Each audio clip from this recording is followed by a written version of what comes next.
پاکستان تباه شو، هند غاښ ماتونکی ځواب ورکړ.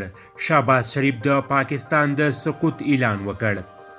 پاکستانی چارواکي د پیسو د سپما لپاره کومې هڅې پیل کړي او تازه شهباز شریف څه ویلي؟ جزئیات ویډیو کې وګورئ او چینل سبسکرایب کړئ. درنو لیدونکو السلام علیکم. د پاکستان لومړي وزیر د کابینې له غونډې وروسته له رسنیو سره په هغو لارو چارو غږېدلی چې له مخې یې پلان لري دولت یې ډېرې پیسې وسپموي. خبري غونډې ته د وینا پر مهال هغه وویل چې د پیسو نړیوال وجهي صندوق د شرطونو له کبله به په هیواد کې ګراني لا ډېره شي او په وینا یې د IMF سره خبرې په وروستیو پړاوونو کې دي. د پاکستان لومړي وزیر اعلان وکړ د نویو اقداماتو له مخې به دا هیواد په کلني ډول 200 میلیارډ روپۍ بچت یا وسپموي. پاکستان د پیسو د سپما لپاره څه کوي؟ د پاکستان کابینې وروستۍ پریکړه په دغه هیواد کې بېساري اقدامات دي چې له مخې یې پر لوړپوړو چارواکو نوي بندیزونه لګول شوي. د کابینې له غونډې وروسته لومړي وزیر شهباز شریف اعلان وکړ چې د حکومت ټول مرکزي وزیران، سلاکاران او ځانګړي مرستیالان به له دې وروسته په رضاکارانه ډول خپلې تنخواوې کموي. وزیرانو ته به د امنیت په موخه یوازې یو ګاډی ورکول کیږي. د پاکستان مرکزی وزیران به له هیواده بهر د سفر پر مهال د الوتکو خاص سیټونه نه کرایه کوي، په عادي ټکټونو به ځي او مرستیالان به له ځان سره نه بیایي. له هیواده بهر د سفر پر مهال به د کابینې وزیران په 15 ستوریزه هوټلو کې شپې نه کوي. له دې وروسته به ټول وزیران د ګیس، بریښنا او اوبو بیلونه له خپله جیبه پرې کوي. د کابینې تر واک لاندې ټول موټر بیرته ټولیږي او په لیلام به خرڅیږي. همداراز د پاکستان لومړي وزیر په دغه هیواد کې تر 2040 کاله په ټولو ګرانو زینتي توکو او نویو موټرونو اخیستلو هم بندیز اعلان کړ. هغه همداراز ویل له هیواده بهر سفرونه به هم محدود وي او حکومتي چارواکي به یوازې په ډیر سخت حالت کې چې د سفر جدي اړتیاوې سفر کوي.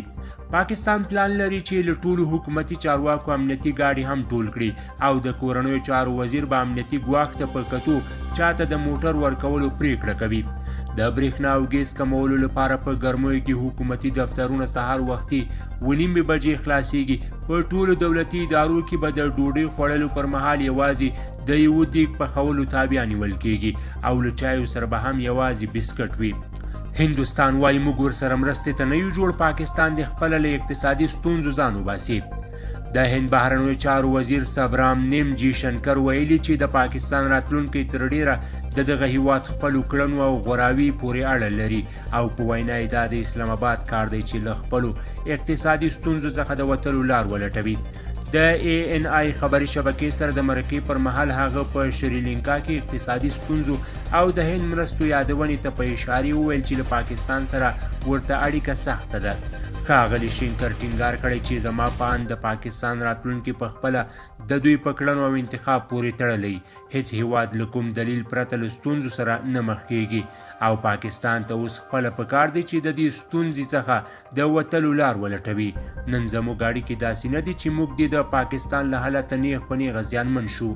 د هند دغه لوړپوړي چارواکي داسې مهال له پاکستان سره د خپل هیواد له لاسنیوي یو نه یو ډول انکار کړی چې پاکستان دا مهال له سختو اقتصادي ستونزو سره مخ دی.